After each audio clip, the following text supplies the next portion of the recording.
Sutra Terata yang Menakjubkan. Bab 17. Pembedaan Jasa Kebajikan. Shin Fa Xiang Sutra Teratai episode 1568. Maitreya memahami di dalam hati dan melantunkan syair untuk memuji Buddha. Di dunia ini adalah sangat langka bagi Buddha untuk terlahir dan membukakan jalan pencerahan. Buddha menggunakan kemahawelas asihan untuk mengamati kapasitas dari para makhluk, memberikan pengajaran dengan metode terampil, membabarkan kebenaran sejati bahwa Dharma berdiam selamanya, sebagaimana panjang usia dari sifat pencerahan yang tak terhingga.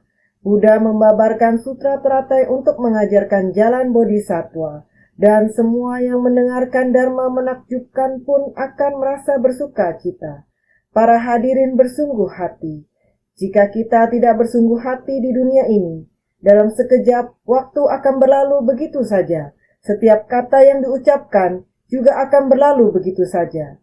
Kita harus memanfaatkan waktu dengan baik. Apa yang kita capai tergantung dari bagaimana kita menggunakannya. Setiap kata yang didengar diresapi ke dalam batin juga merupakan kesan batin kita. Oleh sebab itu kita harus menggenggam waktu, bersungguh hati mendengarkan Dharma. Segala sesuatu yang ada di dunia ini tercakup oleh waktu, ruang, dan hubungan antar sesama. Segala sesuatu yang terjadi tidak terlepas dari 3 aspek. Di selang waktu ini, dahulu kala di masa lampau, peristiwa apa yang telah terjadi? Ketika terjadi, apakah itu terjadi di alam? Apakah terjadi di ruang tertentu? Atau apakah itu sesuatu yang terjadi di dunia manusia? Semuanya terjadi pada waktu dan ruang tertentu. Apakah itu peristiwa alam atau bencana buatan manusia? Semua termasuk di dalamnya. Ini disebut dunia kehidupan manusia.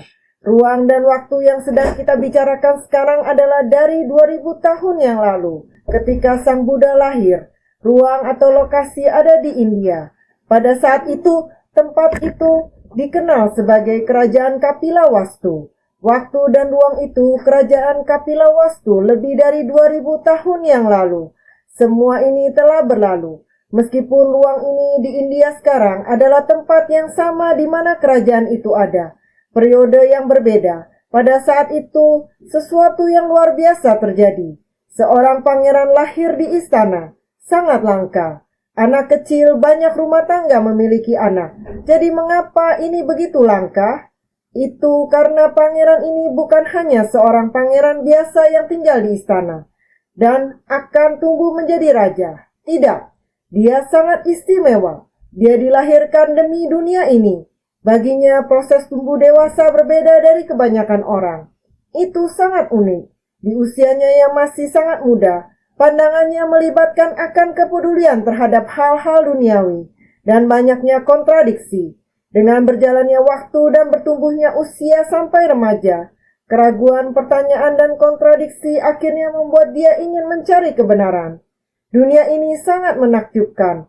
Mengapa manusia harus melalui proses kelahiran? Dari kecil sampai tua, secara fisiologi dan psikologi, dan keadaan lahir, tua, sakit, dan mati. Dan masih ada ketidaksetaraan di dunia. Satu persatu direnungkan. Hanya menikmati dan mencari ilmu di dalam istana tidaklah cukup. Maka dia harus keluar, mencari prinsip kebenaran di alam. Anak muda seperti ini bukankah sangat langka? Hal ini dikarenakan pikiran demikian, berpegang teguh pada niat pikiran yang demikian. Pada akhirnya dia meninggalkan istana dan mencari yang ingin dipahami di alam. Dia mencari dan mencari, juga melalui pelatihan diri, di dunia, di alam semesta, dengan kemampuan pikiran dia yang luar biasa, dan dengan mengondisikan tubuh dan batin dia, akhirnya mencapai pencerahan. Kelihatannya mudah, tapi sebenarnya proses ini begitu sulit. Sang Buddha akhirnya di alam semesta, demikian membuka jalan pencerahan, di dalam dunia, terlahir dan membuka jalan pencerahan. Jika tidak, kita masih sesat di dunia ini. Jika ingin keluar, kita harus mengetahui dan mengeluarkan jalan pencerahan yang telah dibuka. Terlahir jika tidak bersungguh hati dengan jiwa dan dengan bersungguh hati untuk menghayatinya, kita tidak akan mampu untuk memahaminya. Oleh karena itu, ketika kita katakan sangat langka, adalah demikian langkanya. Sesungguhnya kita juga sama. Kita juga bersungguh hati, menghayati dan menyadari mengapa kita semua masih berada di dunia ini. Kita semua masih berada di dunia ini. Kita tidak terikat oleh waktu, ruang dan hubungan antar sesama. Hati kita dan sifat kita tercerahkan, sedemikian tertutup selapis demi selapis. Adanya keakuan, maka terperangkap di dalamnya. Kebiasaan dari keakuan ini telah memerangkap kita sendiri. Buddha menggunakan semangat yang telah keluar dari dunia. Dia akhirnya telah membuka jalan pencerahan, bukan hanya keluar dari istana. Selama waktu ini dia telah melihat semua hal duniawi, telah menghayati dan menyadari hukum alam. Dia telah melepas sepenuhnya, telah paham sepenuhnya. Aku yang universal sudah tiada keegoisan, sudah melepas keakuan. Dengan demikian barulah dapat menyatu dengan alam semesta, barulah dapat memiliki semangat yang telah keluar dari dunia. Demikian menyatu dengan alam semesta. Jika kita masih membawa keakuan ini bersama, di antara aku dan di dunia ini, masih terdapat halangan dari keakuan.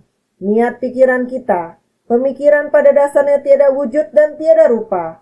Prinsip kebenaran juga tiada wujud dan tiada rupa. Jika masih ada kemelekatan pada keakuan, maka menjadi ada wujud dan ada rupa. Kamu orang itu, dan saya orang ini. Seperti ini membedakan dia, kamu dan saya. Pendapat kamu, pendapat dia, dan pendapat saya. Menyebabkan rintangan untuk satu sama lain. Apabila kita tidak melepaskan keakuan ini, maka kita tidak akan melihat prinsip dengan jelas. Menjadi rintangan bagi diri sendiri dan orang lain. Merintangi Dharma untuk masuk ke dalam batin. Merintangi kita untuk menyatu dengan alam semesta. Ini menjadi rintangan bagi diri sendiri. Sungguh patut disesali.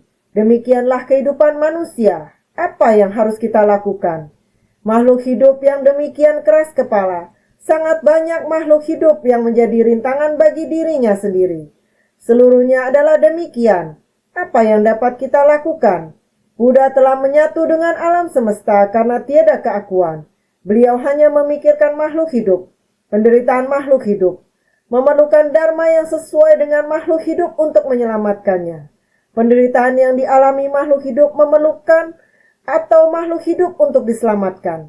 Oleh karena itu Buddha, hatinya telah menyatu dengan alam semesta, dibutuhkan untuk melingkupi makhluk hidup, baik dalam bentuk apapun.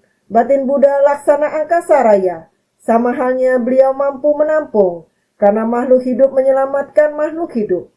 Hanya saja penderitaan makhluk hidup yang tidak mampu untuk diselamatkan. Hanya dengan begini sehingga Buddha perlu untuk melatih maha welas asih. Oleh karena itu, menggunakan kemahawelas asihan untuk mengamati kapasitas dari para makhluk, memberikan pengajaran dengan metode terampil, masih perlu untuk mengamati kapasitas. Meskipun Sutra Teratai merupakan harapan mendasar Sang Buddha mengungkapkan apa yang ada di dalam batinnya. Dalam prinsip kebenaran Sutra Teratai, ingin mengatakan apa yang ingin beliau sampaikan. Kondisi batin Sang Buddha diungkapkan, namun masih sangat sulit. Oleh karena itu, sejak masa Sang Buddha, Dharma Sang Buddha telah ada, agar prinsip kebenaran agung ini diungkapkan, agar semua orang dapat mendengarkannya. Prinsip kebenaran yang kita gunakan saat ini seluruhnya demikian diaktifkan dengan semangat pada saat itu, agar setiap orang menemukan prinsip tersebut. Namun, prinsip kebenaran begitu jelas, dan orang-orang mendengarkannya. Tetapi kekhawatiran dan ketidaktahuan masih tetap ada di masyarakat. Harus bagaimana? Oleh karena itu, diperlukan kemahawelas asihan untuk mengamati kapasitas dari para makhluk. Dan kita masih perlu memberikan pengajaran dengan metode terampil. Maka di dalam Sutra Teratai, Sang Buddha menggunakan cara terampil untuk membabarkan Dharma. Inilah yang membuat Sutra Teratai begitu panjang. Dalam Dharma sejati dia harus mengajar menggunakan cara-cara yang terampil. Jika orang tidak mengerti, dia mencoba membantu mereka memahami. Setelah memahami, bisakah mereka menerapkannya? Jika sepertinya mereka tidak bisa, kemudian dia harus membaginya menjadi beberapa bagian dan menjelaskannya secara terpisah. menggunakan waktu yang lama di banyak lokasi. Dia menggunakan hubungan antar manusia untuk mengajar mereka. Makhluk hidup sulit untuk dibimbing. Ini sungguh menyedihkan. Oleh karena itu, kita semua harus sangat bersungguh hati. Jadi Sang Buddha membabarkan kebenaran sejati bahwa Dharma berdiam selamanya. Sebagaimana panjang usia dari sifat pencerahan yang tidak terhingga, dia membutuhkan banyak metode berbeda untuk beradaptasi dengan zaman sekarang. Bagaimana dapat membimbing para makhluk di dunia waktu itu seperti sungai yang panjang dan abadi. Dharma yang dapat diterima oleh makhluk hidup didasarkan pada kemampuan dan kedekatan mereka. Meskipun kami memuji bodhisattva dunia kami, sudahkah para bodhisattva dunia ini mengaktifkan sifat dharma mereka? Sudahkah mereka mengaktifkan sifat dharma mereka sendiri? Meskipun kita mungkin telah mengaktifkan sifat dharma kita, membangun tekad itu mudah, tapi mempertahankannya itu sulit. Kita harus mempertahankan tekad kita, karena waktu tidak memungkinkan. Di dunia yang penuh bentuk ini, masa hidup kita terbatas. Batin berubah berputar belum lama. Kemudian dimulai rentang waktu dan masa hidup kita dengan jelas terwujud di dunia. Apa yang bisa kita lakukan? Kita harus terus mendorong satu sama lain, mengembangkan jiwa kebijaksanaan yang tak terhingga. Jadi Sang Buddha pada saat ini memberikan pengajaran tentang umurnya yang tak terbatas. Dengan cara yang sama, Sang Buddha juga sedang bersiap memasuki parinirwana. Tetapi beliau masih memberikan pengajaran tentang umur yang tidak terbatas. Beliau ingin menyampaikan kepada semua orang untuk mulai membangkitkan jiwa kebijaksanaan. Umur adalah hukum kehidupan. Merubah kehidupan menjadi kebijaksanaan. Menggunakan kebijaksanaan kita untuk mempraktekkan dharma dunia. Kita dapat merubah kesadaran kita untuk menciptakan dharma yang murni tidak ternoda. Ketika kembali pada 8 kesadaran kita bisa membawa ingatan murni ke kehidupan kita selanjutnya dan bertahan dalam tekad atau aspirasi kita. Inilah kita harus kerja keras, bersungguh hati menghayatinya. Jadi beliau mengajarkan dharma membabarkan kebenaran sejati bahwa dharma berdiam selamanya. Dharma berdiam selamanya. Kehidupan manusia terbatas. Sifat tercerahkan adalah abadi. Tetapi secara alaminya umur manusia adalah terbatas. Jadi kita harus menggunakan jiwa kebijaksanaan dari sifat tercerahkan kita untuk benar-benar memiliki umur yang tak terbatas. Sang Buddha mengerahkan upayanya dalam mengajarkan hal ini kepada kita. Oleh karena itu, kita semua harus bersungguh hati. Sang Buddha yang sangat langka di dunia telah muncul di dunia. Meskipun prinsip kebenaran yang ditemukan telah diajarkan di dunia, membuat kita puluhan juta koti tahun tak terhingga dan tak terhingga dan tak terhingga. Bodhisattva sebanyak butiran debu halus di dunia, sebanyak butiran pasir gangga. Meskipun telah memahami apakah prinsip kebenaran ini dapat dipahami setiap orang dan mewariskannya dengan bersungguh-sungguh. Oleh karena itu harus bersungguh hati. Ajaran ini harus benar-benar dikukuhkan dan disusun sebagai dharma. Kalau tidak, penyesalan pada era Sang Buddha kala itu tidak meninggalkan apapun. Yang diwariskan hanyalah kumpulan sejarah yang diwariskan oleh murid-muridnya dari mulut ke mulut. Demikianlah Dhamma Buddha diwariskan secara lisan, sehingga tidak ada landasan yang nyata dalam batin mereka. Oleh karena itu sangat sulit. Meskipun panjang usia dari sifat pencerahan yang tak terhingga, namun lama-kelamaan akan bagaimana? Orang dengan orang berbicara berhadapan. Itu pun kadang akan terjadi salah dengar dan menyampaikan dengan salah, apalagi. Maka Buddha membabarkan sutra teratai untuk mengajarkan jalan bodhisattva. Dan semua yang mendengarkan dharma menakjubkan pun merasa bersuka cita. Mendengarkan sekarang, merasa sukacita sekarang.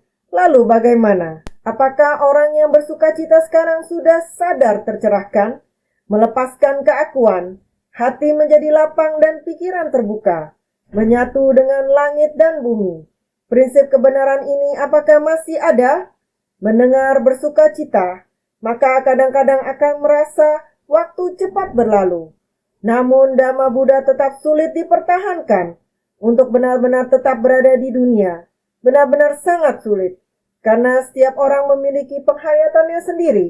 Setelah kehidupan ini berlalu, tidak mendapatkan pencerahan sama sekali. Sekumpulan teka-teki ini masih tersisa di dunia. Maka kita harus menghayatinya dengan sungguh-sungguh. Naskah sutra sebelumnya, dalam semua Hyolo Mustika, terdapat dedupaan yang tak ternilai harganya. Dibakar, keharuman dengan sendirinya melayang kemana-mana, sebagai persembahan kepada persamuan agung. Di atas setiap Buddha terdapat para bodhisattva yang memegang umbul dan tirai secara berurutan ke atas hingga mencapai surga Brahma. Para bodhisattva ini menggunakan suara menakjubkan untuk menyanyikan syair pujian yang tak terhingga untuk memuja para Buddha. Sutra Teratai Bab 17, Pembedaan Jasa Kebajikan. Sudah terlihat begitu banyak para bodhisattva yang mendengarkan Sang Buddha membabarkan Dharma dan bersuka cita, jadi menggunakan suara menakjubkan untuk menyanyikan syair pujian kepada Buddha Sakyamuni. Sangat bersuka cita, juga semua harus bersungguh hati.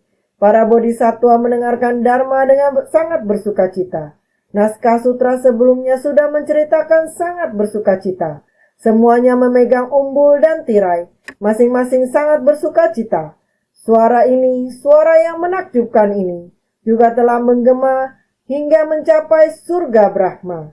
Kondisi seperti itu jadi karena Sang Buddha telah selesai membabarkan, suara pujian naik dan turun satu persatu. Demikian bergema hingga mencapai surga Brahma. Ini dinamakan sukacita terhadap langit dan bumi.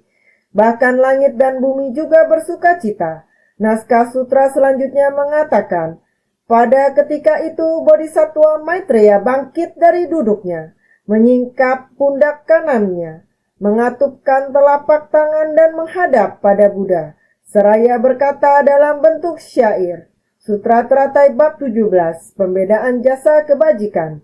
Dikatakan Bodhisattva Maitreya, semuanya seharusnya masih ingat Bodhisattva Maitreya, yaitu ketika Buddha membabarkan panjang usia Tathagata yang tiada terhingga. Itu ditanyakan oleh Bodhisattva Maitreya. Bodhisattva Maitreya ingin bertanya, begitu banyak orang yang bermunculan dari dalam tanah. Kenapa bisa begitu banyak? Para bodhisattva yang demikian banyaknya itu semuanya adalah senior. Para bodhisattva ini telah menyelamatkan dan membimbing para makhluk di masing-masing tempat mereka. Dan mereka demikian berhasil mencapai karakter senior seperti ini. Ini bukan hanya dibina dalam kehidupan ini saja. Dan Buddha Sakyamuni mencapai kebuddhaan baru 49 tahun. Dalam waktu 40-an tahun ini, Buddha telah membabarkan Dharma selama 40-an tahun. Dalam 40-an tahun ini mana mungkin dapat menyempurnakan sedemikian banyaknya para bodhisattva. Oleh sebab itulah Buddha membabarkan bab panjang usia Tathagata. Karena ketika Sang Buddha hendak memasuki parinirwana, namun yang beliau ingin sampaikan dalam membimbing para makhluk ini, membimbing mereka menjadi bodhisattva, bukan hanya pada masa itu selama 40 tahun masa Buddha di dunia. Dharma yang dibabarkan pada masa tersebut, orang-orang yang dibimbing selama kalpa tak terhingga. Ini adalah para makhluk yang telah dibimbing selama banyak kehidupan yang telah terakumulasi. Ini bukan hanya dalam satu masa kehidupan, melainkan akumulasi dari jiwa kebijaksanaan Buddha selama kalpa yang tak terhingga. Adalah makhluk hidup yang telah dibimbing dengan jiwa kebijaksanaan selama kalpa tak terhitung jumlahnya. Untuk menggambarkan berapa banyak kehidupan lampau yang dibutuhkan, sama seperti cara kita sekarang dalam menggambarkan jumlah para bodhisattva ini. Jika semua dunia yang tak terhitung jumlahnya menjadi debu, jumlah partikel debu ini mewakili jumlah bodhisattva yang ada. Demikian panjang dan lama periode waktu di masa lalu, sama seperti yang disampaikan sebelumnya. Kalpa sebanyak butiran debu yang tak terhitung jumlahnya untuk menggambarkan pada era Buddha Mahavinyana Bibu. Prinsip kebenaran yang sama Buddha Mahavinyana Bibu memiliki masa kalpa sebanyak butiran debu yang tak terhitung jumlahnya. Buddha Sakyamuni juga menggunakan perumpamaan yang sama, kalpa sebanyak butiran debu yang tak terhitung jumlahnya, dalam membimbing begitu banyak bodhisattva. Bodhisattva yang tak terhitung jumlahnya seperti kalpa sebanyak butiran debu. Inilah kata-kata yang diucapkan Buddha dari dalam lubuk hatinya. Kita sebagai makhluk awam sulit untuk dapat memahami hal ini. Ini benar-benar tak terhitung jumlahnya dan tidak terbayangkan. Oleh karena itu, Bodhisattva Maitreya mengajukan pertanyaan. Sekarang kata-kata dalam hati Sang Buddha sudah diucapkan. Diukur dari angka membuat kita memperkirakan usia jiwa kebijaksanaan itu. Membuat kita memperkirakan Bodhisattva Maitreya. Dia sangat menghormati di tempat ini. Bodhisattva Maitreya telah menghayati. Dia bisa memahami makna dari semua yang Buddha katakan adalah seperti ini. Jiwa kebijaksanaan yang tidak terhingga, tak terhitung. Makhluk hidup yang tak henti diajar dan dibimbing. Dia dapat menghayatinya. Jadi Bodhisattva Maitreya adalah pemimpin dari persamuan. Dia pemimpin yang hadir di persamuan ini.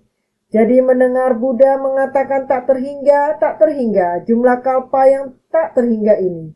Waktu dan Bodhisattva. Ada waktu dan ada jumlah dan bilangan dari Bodhisattva. Disebut selama banyak kalpa yang dilewati seperti ini. Ini adalah tanggung jawab Bodhisattva Maitreya untuk memimpin. Pada ketika itu Bodhisattva Maitreya bangkit dari duduknya. Menyingkap pundak kanannya. Mengatupkan telapak tangan dan menghadap pada Buddha. Seraya berkata dalam bentuk syair. Bodhisattva Maitreya adalah pemimpin dari persamuan. Melihat hati setiap orang bersuka cita, dia maju keluar dari persamuan untuk memberikan pujian pada Buddha. Jadi melihat hati setiap orang bersuka cita, yaitu di persamuan itu. Setelah melihatnya, setelah mendengarnya, hati bersuka cita. Yang dilihat adalah pemandangan itu. Semua orang riang gembira, bersuka cita. Seperti bunga yang jatuh dari langit. Sukacita bagaikan telah menerima misi besar. Juga sama karena itu, semua orang bahagia. Semua orang sangat sukacita. Dia maju keluar dari persamuan untuk memberikan pujian pada Buddha. Mulai dari tengah persamuan ini, Bodhisattva Maitreya maju keluar untuk memuji. Menggunakan syair untuk memuji. Jadi, Buddha membabarkan dharma yang langka. Sesuatu yang belum pernah kami dengar sebelumnya. Bagawan memiliki kekuatan besar dan panjang, usia yang tak terkirakan. Para putra Buddha yang tak terhitung jumlahnya ketika mendengar Bagawan membuat pembedaan dan menyampaikan manfaat dharma yang diperoleh. Perasaan sukacita memenuhi seluruh tubuh mereka. Sutra Teratai Bab 17, Pembedaan Jasa Kebajikan. Syair ini, kata syair ini mendengarkan dharma dan bersukacita. Bagawan mengungkapkan keinginan hatinya secara bebas. Syair ini menerangkan kalau mereka mendengarkan dharma dan bersukacita. Bagawan mengungkapkan keinginan hatinya secara bebas. Dan Maitreya memahami di dalam hati lalu melantunkan syair untuk memuji moralitas Buddha. Bagawan adalah Buddha di masa sekarang yang sudah berada pada tahapan buah.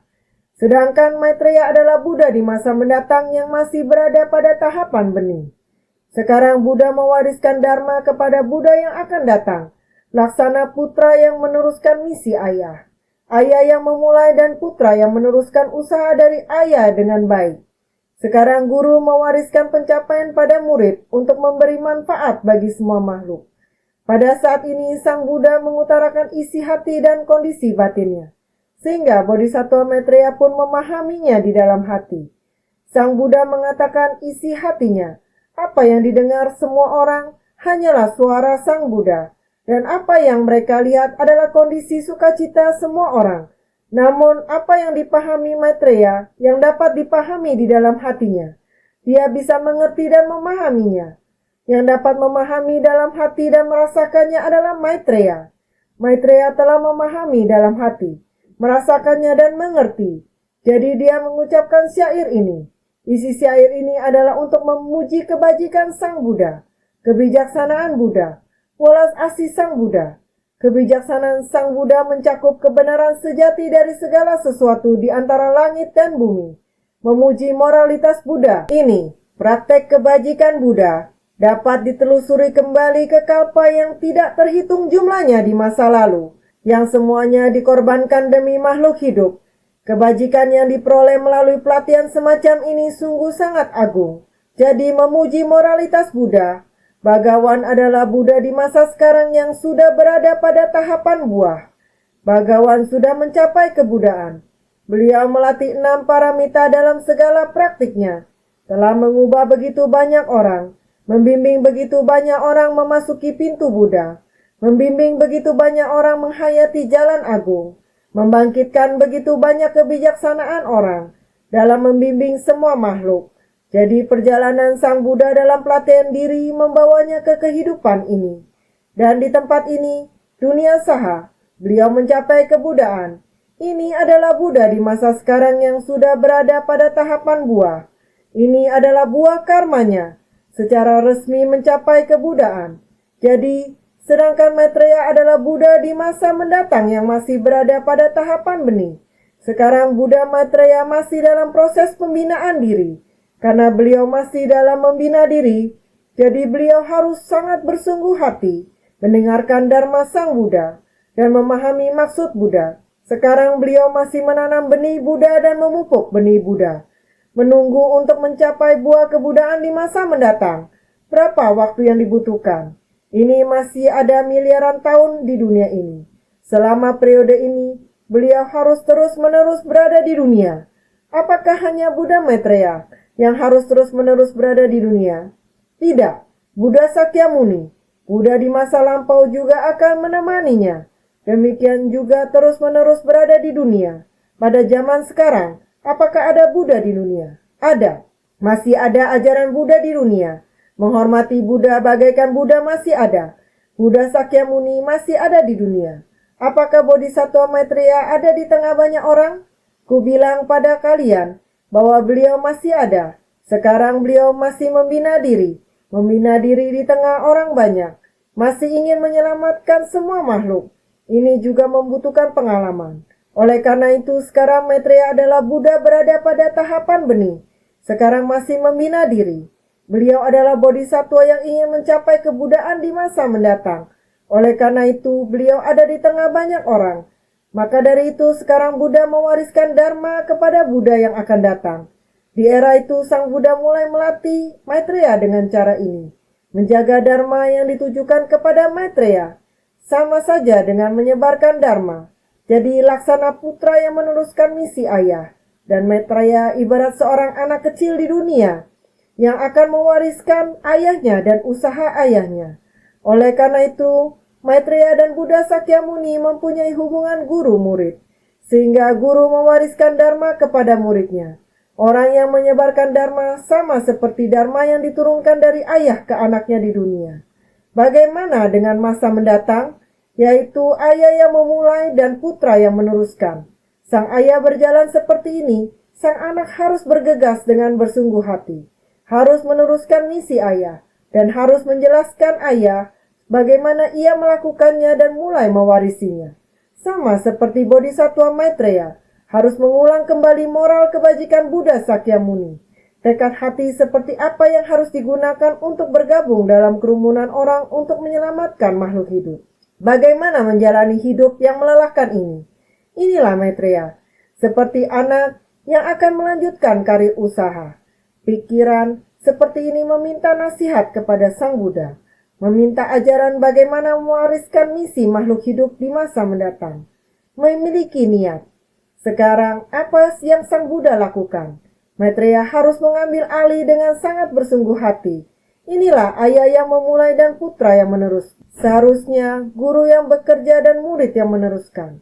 Prinsip kebenaran yang sama. Oleh karena itu mereka hendaknya segera melakukan saat Buddha masih hidup. Beruntung Ananda mendengarkan Dharma. Namun setelah mendengar Dharma, hanya Ananda seorang diri yang menyebarluaskan Dharma. Semua orang menyebarluaskan dari mulut ke mulut. Apakah menyebarkannya dengan benar?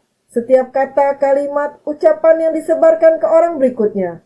Apakah orang berikutnya sudah menyebarkan sesuai dengan pemahaman mereka? Apakah penyebaran ini lambat? Saya juga terus-menerus mengkhawatirkannya. Kita hendaknya menjadi saksi di era ini dan menuliskan sejarah untuk dunia ini. Di era sekarang ini, para bodhisattva di era sekarang ini bagaimana mereka melatih diri dan mempraktekannya. Ini sangat penting. Oleh karena itu, kita hendaknya cepat-cepat saat ini hendaknya segera menghubungkan ajaran. Dan sekarang hendaknya segera menyusunnya menjadi satu. Apabila dapat demikian, suci di masa yang akan datang tidak akan tersesat menyimpang. Waktu kita hendaknya mengejar dan menggunakan waktu dengan sebaik-baiknya. Oleh karena itu, ayah yang memulai dan putra yang meneruskan usaha dari ayah dengan baik. Semua orang di dunia ini melakukannya, apalagi mereka yang memiliki misi untuk menyebarluaskan Dharma. Bukankah mereka sudah seharusnya mengambil misi tersebut? Oleh karena itu, sekarang guru mewariskan pencapaian pada murid untuk memberi manfaat bagi semua makhluk. Puncak burung Nasar sekarang ini, Maitreya dan Buddha Sakyamuni. Mereka benar-benar di saat itu menggambarkan hubungan antara guru dan murid saat ini. Kita juga mengatakan tentang Buddha Sakyamuni dan Bodhisattva Maitreya, sama dengan guru mewariskan. Waktu untuk serah terima atau menggantikan sudah datang, dan beliau seperti sedang menyerah terimakan demi memberi manfaat kepada semua makhluk. Oleh karena itu, Buddha membabarkan Dharma yang langka, sesuatu yang belum pernah kami dengar sebelumnya. Buddha membabarkan Dharma yang sangat mendalam, sulit ditemukan, halus dan menakjubkan, di mana belum pernah ada sebelumnya. Ini memuji kalau seluruh persamuan agung menerima manfaat. Dharma ini adalah sulit ditemukan. Belum pernah mendengar Buddha membabarkannya semenjak mencapai pencerahan sempurna. Namun sekarang berkesempatan untuk mendengarkannya. Makanya sulit ditemukan. Di sini Bodhisattva Maitreya mengatakan, Buddha membabarkan Dharma yang langka. Beliau memberitahu semua orang, sesuatu yang belum pernah kami dengar sebelumnya. Buddha membabarkan Dharma yang sangat mendalam, sulit ditemukan.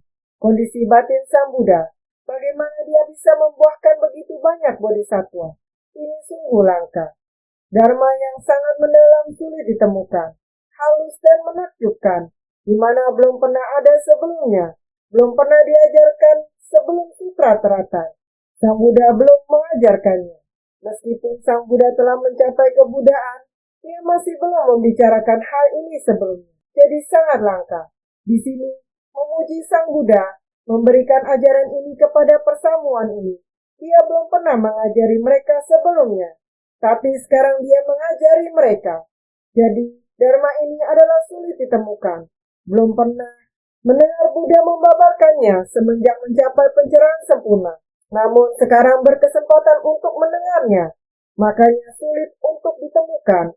Meskipun Buddha mencapai kebuddhaan dan mendengarkan Dharma selama lebih dari 40 tahun. Dharma yang diajarkannya pada hari itu belum pernah diajarkan sebelumnya. Tapi sekarang dia mengajarkannya. Ini sungguh langka. Bhagawan memiliki kekuatan besar dan panjang usia yang tak terkira. Bhagawan menaruh belas kasihan pada semua makhluk. Memiliki kekuatan gaib dan kebijaksanaan agung. Usia dari jiwa kebijaksanaannya adalah sangat panjang dan tidak terukur. Kekuatan Bhagawan, kekuatan panjang usianya tak terkira. Panjang usia ini adalah jiwa kebijaksanaan. Dari kehidupan ke kehidupan tidak ada kehilangan. Dari kehidupan ke kehidupan, membimbing para makhluk. Baru bisa demikian banyak makhluk menjadi bodhisattva. Sehingga Bhagawan menaruh belas kasihan pada semua makhluk. Memiliki kekuatan gaib dari kebijaksanaan agung. Usia dari jiwa kebijaksanaannya adalah sangat panjang dan tidak terukur. Demikian banyaknya melihat huruf semuanya sudah jelas. Sehingga para putra Buddha yang tak terhitung jumlahnya. Para putra Buddha yang sangat banyak. Para putra Buddha yang tak terhitung jumlahnya. Para bodhisattva sejumlah butiran debu halus adalah sulit terhitung dan tak terkira. Ini memuji moralitas Buddha dan jasa kebajikannya dalam membimbing para bodhisattva untuk memasuki jalan pencerahan. Adalah para putra Buddha yang tak terkira jumlahnya dalam persamuan sekarang ini. Para bodhisattva jumlahnya butiran debu halus adalah tak terkira.